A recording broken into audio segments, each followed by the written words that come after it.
ನಮಸ್ಕಾರ ವೀಕ್ಷಕರೇ, welcome back to my YouTube channel. ಇವತ್ತು ನಾನು ಚೆನ್ನ ಮಸಾಲ ಅಥವಾ ಚೋಲೆ ಮಸಾಲ ಮಾಡೋದು ಹೇಗೆ ಅಂತ ಹೇಳ್ಕೊಡ್ತಾ ಇದ್ದೀನಿ. ನೀವು ಹೊಸದಾಗಿ ನನ್ನ ಚಾನಲ್ನ ನೋಡ್ತಾ ಇದ್ದರೆ ಪ್ಲೀಸ್ ಸಬ್ಸ್ಕ್ರೈಬ್ ಮಾಡ್ಕೊಳ್ಳಿ. ಹಾಗೆ ಪಕ್ಕದಲ್ಲಿರುವ ಬೆಲ್ಲೈಕನ್ನ ಕೂಡ ಪ್ರೆಸ್ ಮಾಡಿ.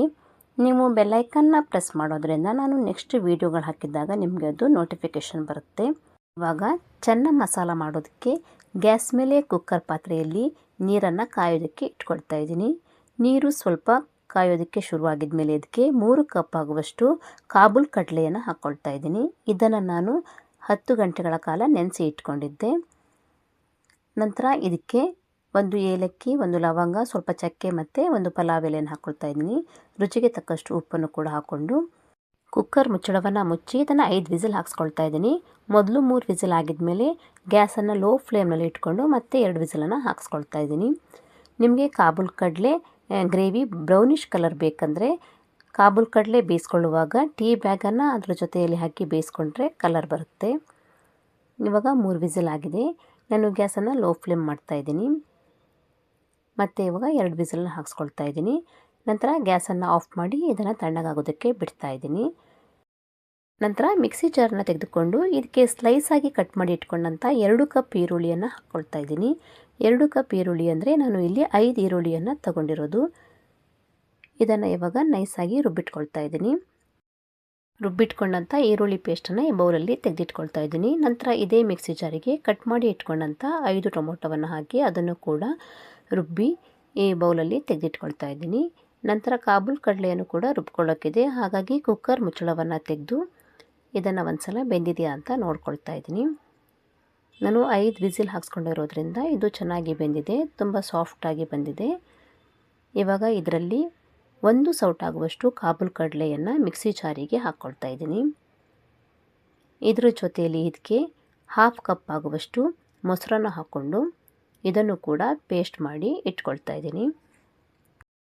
ನಂತರ ಗ್ಯಾಸ್ ಮೇಲೆ ಕಡಾಯಿಯನ್ನು ಇಟ್ಕೊಂಡು ಇದಕ್ಕೆ 3ರಿಂದ 4 ಚಮಚದಷ್ಟು ಎಣ್ಣೆಯನ್ನು ಹಾಕ್ತಾಯಿದ್ದೀನಿ. ಎಣ್ಣೆ ಬಿಸಿ ಆದಮೇಲೆ ಇದಕ್ಕೆ ಅರ್ಧ ಚಮಚದಷ್ಟು ಜೀರಿಗೆಯನ್ನು ಹಾಕ್ಕೊಳ್ತಾ ಇದ್ದೀನಿ.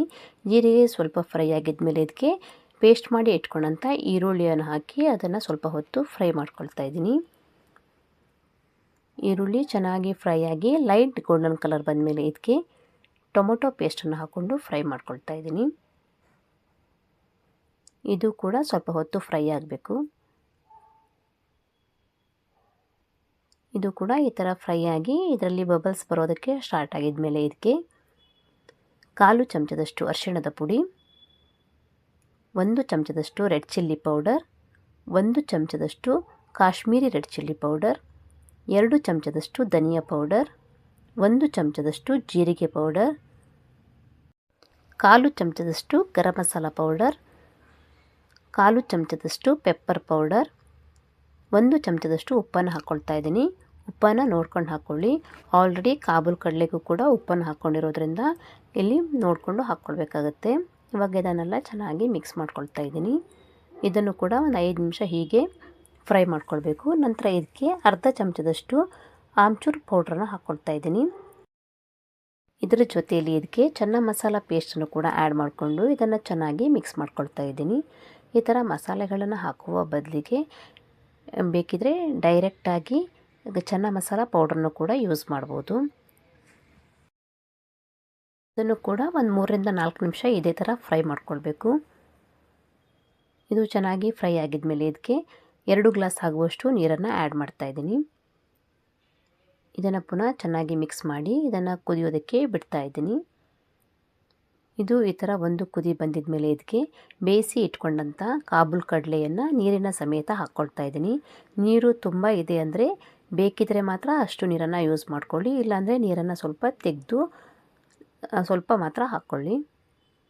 ಇದನ್ನು ಹಾಕಿದ ಮೇಲೆ ಚೆನ್ನಾಗಿ ಮಿಕ್ಸ್ ಮಾಡಿ ಒಂದು 10 ನಿಮಿಷ ಇದನ್ನು ಕುದಿಸ್ಕೊಳ್ಬೇಕು. ಈ ಥರ ಇದು ಕುದಿ ಬಂದಿದ ಮೇಲೆ ಇದಕ್ಕೆ ಸ್ವಲ್ಪ ಕಸೂರಿ ಮೇಥಿಯನ್ನು ಈ ಥರ ಕ್ರಷ್ ಮಾಡಿ ಹಾಕ್ಕೊಳ್ತಾ ಇದ್ದೀನಿ.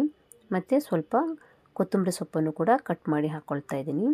ಇದನ್ನು ಹಾಕಿದ ಮೇಲೆ ಕೂಡ ಇದನ್ನು ಚೆನ್ನಾಗಿ ಮಿಕ್ಸ್ ಮಾಡಿ ಮತ್ತೆ ಒಂದು 5 ನಿಮಿಷ ಇದನ್ನು ಕುದಿಸ್ಕೊಳ್ತಾ ಇದ್ದೀನಿ.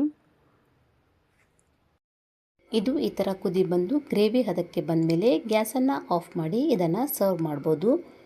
ಚೆನ್ನ ಮಸಾಲ ಗ್ರೇವಿ ಚಪಾತಿ, ಪರೋಟ, ಪೂರಿ ಮತ್ತು ಭಟೋರ ಜೊತೆ ತಿನ್ನೋದಕ್ಕೆ ಚೆನ್ನಾಗಿರುತ್ತೆ. ತುಂಬಾ ಟೇಸ್ಟಿಯಾಗಿ ಇರುವಂಥ ಚೆನ್ನ ಮಸಾಲ ರೆಸಿಪಿಯನ್ನು ಮನೆಯಲ್ಲಿಯೇ ಸಿಂಪಲ್ಲಾಗಿ ಮತ್ತು ಈಸಿಯಾಗಿ ಮಾಡ್ಕೊಳ್ಬೋದು. ನಾನು ಹೇಳ್ಕೊಟ್ಟಿರುವಂಥ ಚೆನ್ನ ಮಸಾಲ ರೆಸಿಪಿ ನಿಮಗೆ ಇಷ್ಟ ಆದರೆ ಲೈಕ್ ಕೊಡೋದನ್ನು ಮರಿಬೇಡಿ. ನೀವು ಕೂಡ ಈ ರೆಸಿಪಿಯನ್ನು ತಪ್ಪದೆ ಟ್ರೈ ಮಾಡಿ ಹೇಗೆ ಬಂದಿದೆ ಅಂತ ನನಗೆ ಕಮೆಂಟ್ ಮಾಡಿ ತಿಳಿಸಿ. ನನ್ನ ಚಾನಲ್ನ ಹೀಗೆ ನೋಡ್ತಾ ಇರಿ. ನನ್ನ ರೆಸಿಪಿಗಳನ್ನು ಫ್ಯಾಮಿಲಿ ಮತ್ತು ಫ್ರೆಂಡ್ಸ್ ಜೊತೆ ಕೂಡ ಶೇರ್ ಮಾಡಿ. ಮುಂದಿನ ವಿಡಿಯೋದೊಂದಿಗೆ ಮತ್ತೆ ಸಿಗ್ತೀನಿ. Thank you so much.